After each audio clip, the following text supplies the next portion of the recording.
ఆలోచించటం గురించిన వివరణ 20వ అధ్యయనంలో ఈశావ్యాస భావార్థ బోధిని అనుగ్రంథ రచనాన్ని దాసగణ ప్రారంభించాడు. దానిలో అతనిని సంశయాలు కలగా అతడు బాబాను ప్రశ్నించాడు. వారు కాకా యొక్క పనిపిల్ల సందేహాన్ని తీరుస్తుందని చెప్పారు. అలా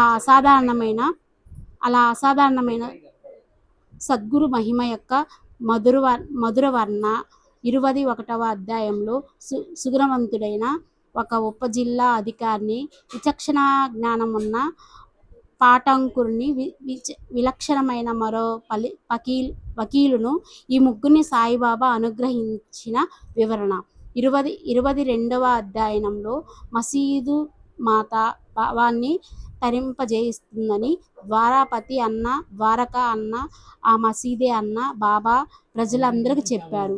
కానీ వారి భావార్థాన్ని ఎవరు తెలుసుకోలేదు. బాబా మసీదు మాత యొక్క గుణాలను వర్ణించారు. మీరీ కరుణను బట్టి పాము కాటు నుండి రక్షించారు. మీరు సక్కరు యొక్క వాతారోగాన్ని పోగొట్టారు. అతని పాము భయాన్ని తొలగించారు. అట్లే హేమంతుడు పంతులు మరియు ఇతరులను పాముకాటు నుండి కాపాడి వారిని తేలు కొట్టడం నుండి, భయంకరమైన అపమృత్యువు నుండి రక్షించిన వృత్తాంతాలు.